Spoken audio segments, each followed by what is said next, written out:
Black सी grain deal.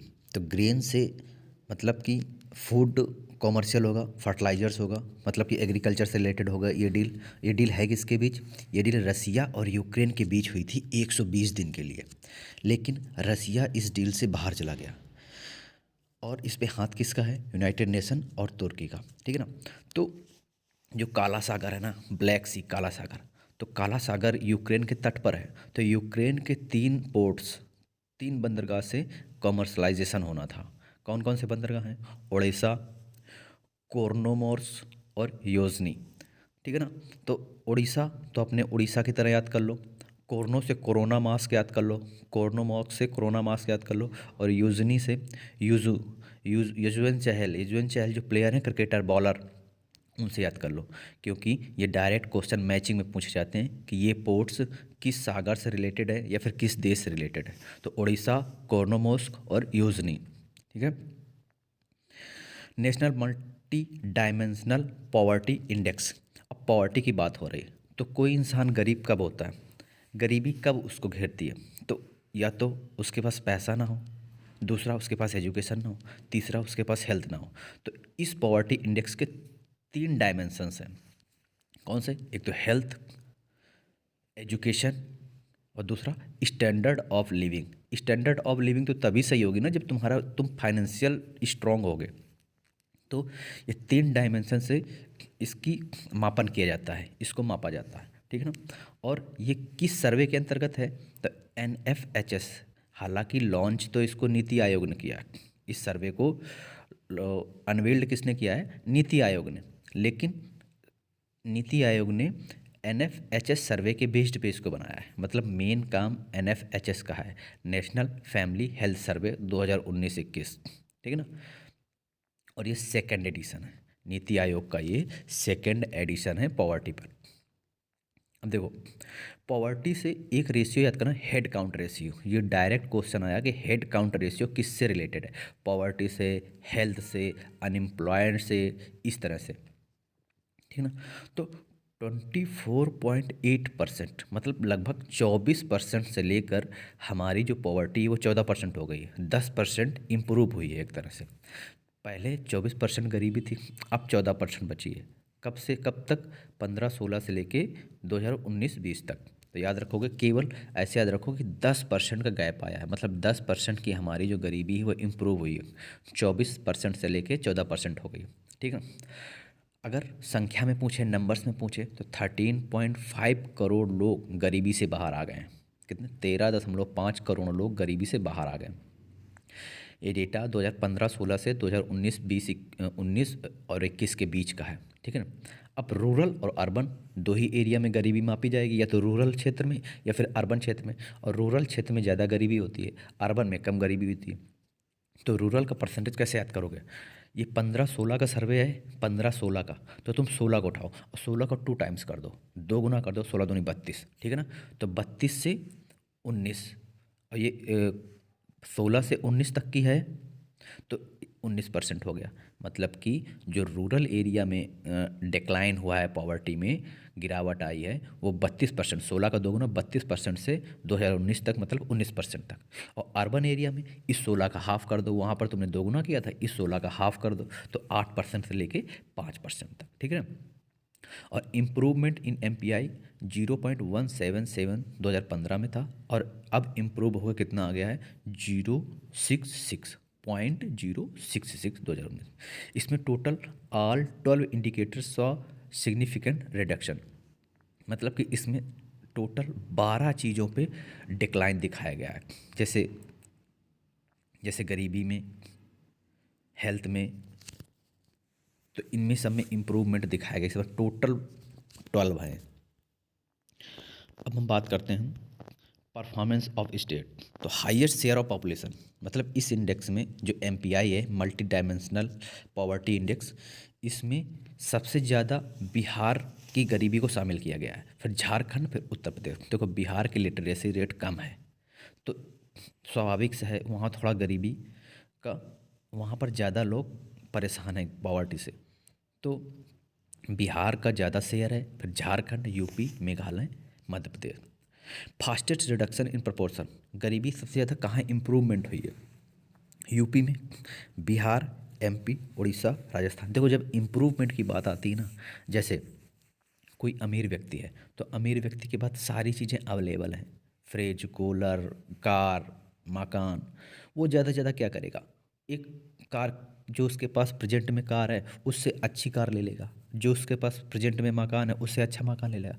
लेकिन जब गरीब आदमी इम्प्रूवमेंट करता है, उसके पास जब पैसा आता है तो फ्रिज भी खरीदता है, कूलर भी खरीदता है, मकान भी खरीदता है, अपनी बाइक भी खरीदता है, वो बहुत ज़्यादा चीज़ों में इम्प्रूवमेंट करता है। तो जिसका सबसे ज़्यादा पॉवर्टी होगी वहाँ पर ज़्यादा इम्प्रूवमेंट देखने को मिलेगा।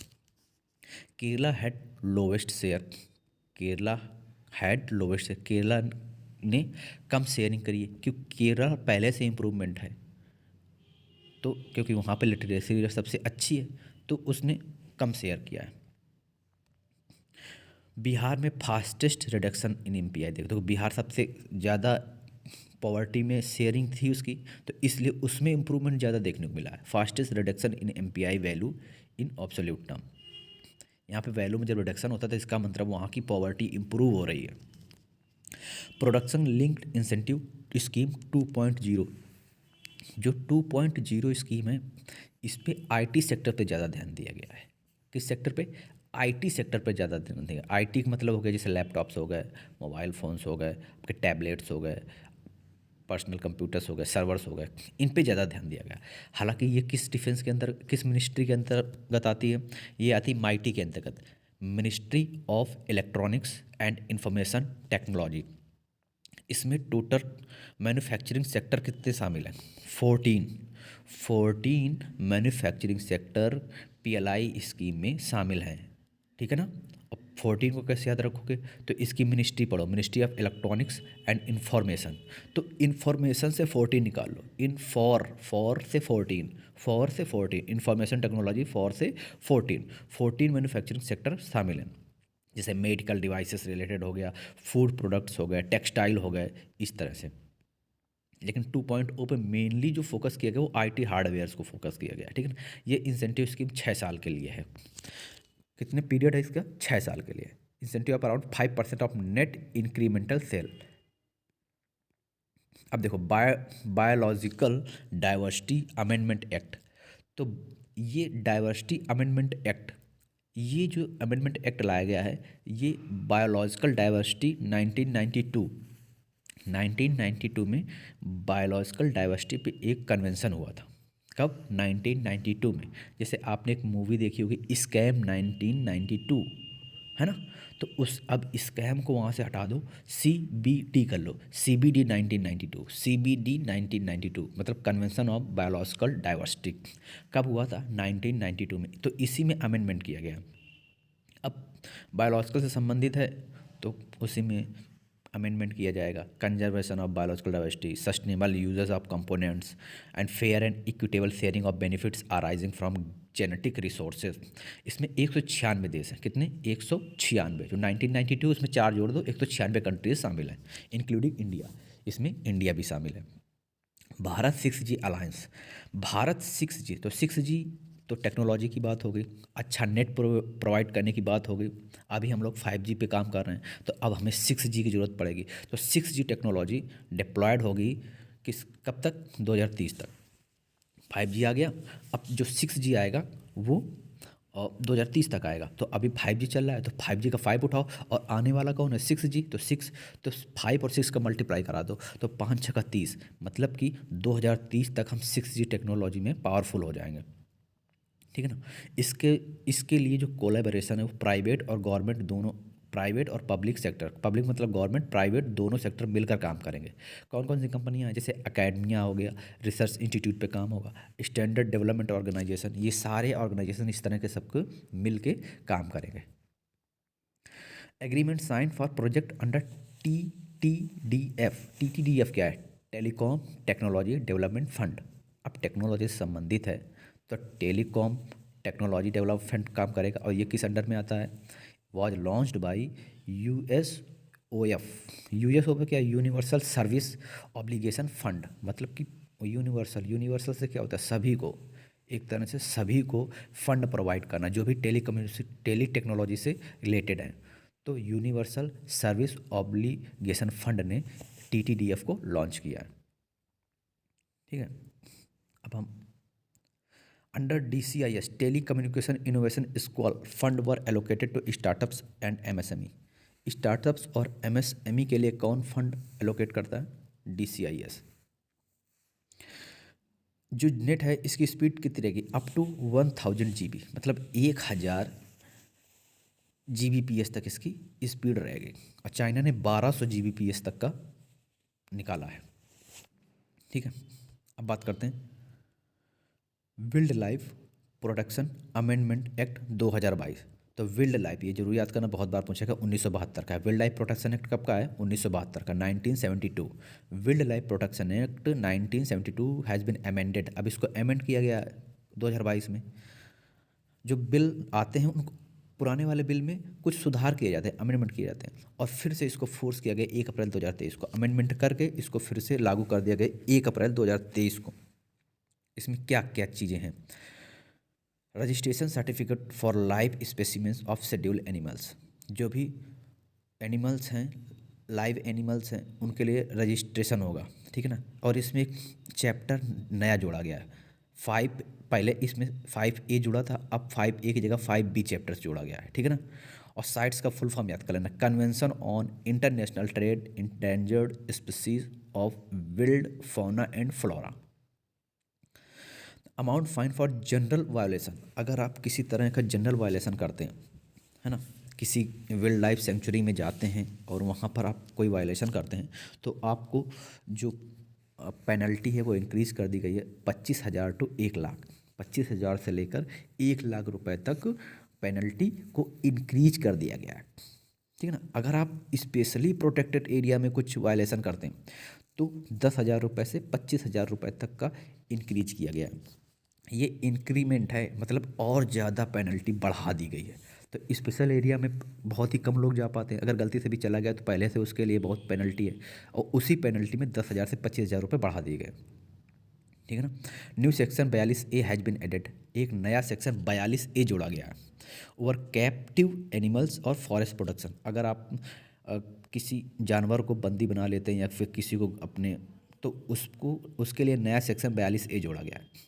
शेड्यूल फर्स्ट की बात करेंगे तो इसमें रेगोरस प्रोटेक्शन है। शेड्यूल 2 की बात करेंगे तो हाई प्रोटेक्शन है। और शेड्यूल 3 एंड 4 की बात करेंगे नॉट फॉर इंडेंजर्ड स्पीसीज, ये इंडेंजर्ड स्पीसीज के लिए नहीं है। ठीक है। और शेड्यूल 5 में क्या, animal that can be hunted, जो भी एनिमल हंट किए जाते हैं वो शेड्यूल 5 में रखे जाते हैं। जैसे लोग हिरन का शिकार करते हैं, है ना, तो इसको शेड्यूल 5 में रखा गया। इंडेंजर्ड स्पीसीज को शेड्यूल 3 और 4 में नहीं रखा गया। और हाई प्रोटेक्शन वाले जो एनिमल थे उनको शेड्यूल 2, और भी उससे भी ज़्यादा जो प्रोटेक्शन वाले हैं वो शेड्यूल फर्स्ट में। और फॉरबिडन प्लांट्स फॉर कल्टीवेशन, जो प्लांट्स फॉरबिडन हो गए हैं उनको शेड्यूल 6 में रखा गया। ई वेस्ट मैनेजमेंट अमेंडमेंट रूल्स। ई वेस्ट मतलब इलेक्ट्रॉनिक जो कचरा होता है उस पर जो रूल्स आए हैं वो क्या हैं? अब इन्वायरमेंट से रिलेटेड मिनिस्ट्री इसके अंडर में होगी, ministry of environment forest and climate change, and came into effect from 1 अप्रैल 2023। तो इसमें क्या किया गया है कि जो प्रोड्यूसर्स हैं, मैन्युफैक्चरर्स हैं, रिफर्बिशर्स हैं एंड रिसाइकलर्स हैं, उनके लिए एक रजिस्टर्ड पोर्टल तैयार किया गया है। ठीक है ना। And EPR certificate has introduce, और उनको क्या दिया जाएगा, एक EPR सर्टिफिकेट दिया जाएगा, provision for generation and transaction of EPR certificate. तो EPR सर्टिफिकेट ई वेस्ट से रिलेटेड है, ऐसे याद रखना, या फिर EPR certificate ministry of for environment forest and climate change से रिलेटेड है। डायरेक्ट क्वेश्चन आते हैं। एक steering committee will be constituted to oversee the implementation, जो भी सारा इम्प्लीमेंटेशन है इसके लिए एक स्टीयरिंग कमेटी बनाई गई जो इसको ओवरसी करेगी, इसको देखेगी। ठीक है ना। Cadmium and lead in solar panels, जो सोलर पैनल्स बनाए जाते हैं उसमें कैडमियम और लेड का यूज़ किया जाता है। तो medical devices have been exempted, इनको छूट दी गई है, क्योंकि बिना कैडमियम और लेड के तो सोलर पैनल्स बनेंगे नहीं, और सोलर पैनल्स को बनाना, हमको ग्रीन एनर्जी चाहिए तो सोलर पैनल्स बनाने पड़ेंगे, और सोलर पैनल्स बनाने पड़ेंगे तो उसमें कैडमियम और लेड यूज होगा, इसलिए इसको ई वेस्ट से अभी बाहर किया गया है। ठीक है ना। WHO's pandemic treaty, W H O's pandemic treaty, W H O ने पैंडेमिक ट्रिटी बनाई है। अब डब्ल्यू एच ओ हेल्थ से रिलेटेड है तो वो जीरो ड्राफ्ट चालू करेगी। जीरो ड्राफ्ट कौन सी ट्रिटी है? Zero draft. और जीरो का डब्ल्यू एच ओ का ओ उठाओ और जीरो उठाओ, तो डब्ल्यू एच ओ में ओ है तो ओ से जीरो ड्राफ्ट होगा। पैंडेमिक ट्रिटी कब? 1 फरवरी 2023 को डील विद पैंडेमिक्स। इसमें क्या होगा? Ensure supply of essential materials to deal with epidemic. CO2 emission reports in the year 2022। जो कार्बन डाइऑक्साइड का जो है ना एमिशन हो रहा है बहुत तेज़ी से, तो इसमें एक रिपोर्ट आई है। क्या आई है? The international energy agency IEA has released the report CO2 emission in 2022। देखो, पहले तो इंटरनेशनल एनर्जी एजेंसी का जो मुख्यालय है वो कहाँ है? हेडक्वार्टर पेरिस में। CO2 एमिशन इंक्रीज 0.9 से लेकर 36.8, बहुत ज़्यादा इंक्रीज हो गई, 9 से लेकर 36.8। This report present a complete picture of green house gas. Carbon dioxide जितना ज़्यादा होगा, ग्रीन हाउस गैसों का भी एमिशन उतना ही ज़्यादा होता। ठीक है ना। 550 million tons of CO2 emission add हुई है। एडिशनल मतलब 550 million turns extra CO2 emission हुई है। ऑनलाइन गेमिंग ड्राफ्ट रूल, अगर ऑनलाइन गेमिंग ड्राफ्ट रूल है तो ये ministry of electronics and information technology के अंदर आएगा, क्योंकि गेमिंग जो होती है ना वो टेक्नोलॉजी से रिलेटेड होती है। तो ये IT रूल्स 2021 और ये MIT के अंदर में आ गया, ministry of information technology. Ministry पूछ देती है अगर गेम खेलना है तो सबसे ज़्यादा टैक्स देना पड़ेगा। अगर गेम आपको ऑनलाइन खेलना है तो सबसे ज़्यादा टैक्स देना पड़ेगा, है ना। तुम्हारा खेल से सरकार पैसे कमा लेती है, तो 28% GST इस पर लगाई गई। ऑनलाइन गेमिंग हैविंग 28% GST लगाई गई है। पहले तो Tier 3 dispute resolution mechanism propose किया जाएगा। दूसरा, KYC ज़रूरी है। अगर आप कोई ऑनलाइन गेम तैयार करते हैं, प्रिपेयर करते हैं, तो KYC भी ज़रूरी है। और इसमें क्या लिखा? Online gaming companies will not be allowed betting, मतलब कि इसमें बेटिंग अलाउड नहीं हुआ ऑनलाइन गेमिंग में। हमारे यहाँ तो हर चैनल में प्रचार आता है कि ऑनलाइन गेम खेलें, बाद में लिख देते हैं कि जोखिम भरा है और सावधानी से खेलें। तो बेटिंग को हटाया जाएगा। Online games have to registered with self regulatory body, self regulatory body से इसको रजिस्टर्ड किया जाएगा, मतलब तभी कोई गेम आप लॉन्च कर सकते हैं। National party status, national party status 6 national parties हैं। कितनी? ये बहुत इंपॉर्टेंट क्वेश्चन है। टोटल 6 नेशनल पार्टीज है। नंबर 1 BJP, दूसरी INSC, तीसरी CPI, BSP, NPP, आप। भारतीय जनता पार्टी हो गई और इंडियन नेशनल कांग्रेस हो गई, ये दोनों तो मेजर है। एक आम आदमी पार्टी, ये 3। और एक होती NPP, नेशनल पीपल्स पार्टी, और दूसरी होती CPI, communist party of India, और चौथी है बहुजन समाज पार्टी। बहुजन समाज पार्टी मायावती जी की, जो हाथी वाली पार्टी है। ठीक है ना। और ये INC तो राहुल गांधी की पार्टी होगी। भारतीय जनता पार्टी आपकी BJP होगी जो अभी सिटिंग गवर्नमेंट है, और आम आदमी पार्टी केजरीवाल की होगी। तो 6 पार्टीज हैं। देखना, देखो किसी भी पार्टीज़ को नेशनल पार्टीज़ का दर्जा कैसे मिलता है, उसके कुछ रूल्स होते हैं। ये रूल्स बहुत ज़रूरी हैं, डायरेक्ट क्वेश्चन आया है। तो क्या रूल्स होते हैं? पार्टी कम से कम स्टेट लेवल पे एटलीस्ट 4 स्टेट में अपनी सरकार बनाई हो, कम से कम 4 राज्यों में उसकी सरकार हो। 4 राज्यों में, मतलब कि उसने इलेक्शन जीता हो। कम से कम 4 राज्यों में उनकी पार्टीज होनी चाहिए। ठीक है ना। नंबर 2, 2% सीट्स इन लोकसभा, उसको या तो 2% सीट्स लोकसभा में मिले। And these members are elected from 3 different states, लेकिन वो कम से कम 3 अलग राज्यों से चुने जाने चाहिए। जैसे मान लो उसको 2% सीट मिल गई लोकसभा की। लोकसभा में टोटल लगभग सीटें कितनी है? लगभग 545 है। 545 का 2% निकालोगे तो 54 और 5 10, ठीक है। लगभग 10-11 के आसपास सीटें आ जाएंगी। तो अगर आप 11 सीट जीतते हैं लोकसभा इलेक्शन में, लेकिन वो 11 सीटें लगभग 3 डिफरेंट स्टेट से होनी चाहिए, तो आपको राष्ट्रीय दर्जा मिल जाएगा। या फिर 6% आप वोट प्राप्त करो। 6% वोट, वहाँ पे सीट की बात हो रही थी, 2% यहाँ पर वोट की बात हो रही है। 6% वोट इन 4 स्टेट या फिर 4 से ज़्यादा, मतलब कि आपको, आप जीतो या नहीं जीतो, सीट मिले चाहे ना मिले, लेकिन आपका जो वोट बैंक है वो 6% होना चाहिए, और कहाँ पर, 4 राज्यों से ज़्यादा होना चाहिए, 4 या 4 से ज़्यादा राज्यों से, ठीक है ना। And in general election and Lok Sabha assembly with they have to obtain 4 seats in Lok Sabha in any state of, या तो फिर आप क्या करो, जनरल इलेक्शन में लोकसभा या फिर असेंबली में, लोकसभा हो या असेंबली हो, with this they have to obtain 4 seats, या फिर 4 seats in Lok Sabha in any state of states, किसी भी स्टेट से आप 4 सीटें लोकसभा में जीत जाओ। ये 3-4 पॉइंट होते हैं, बाकी नेक्स्ट वीडियो में।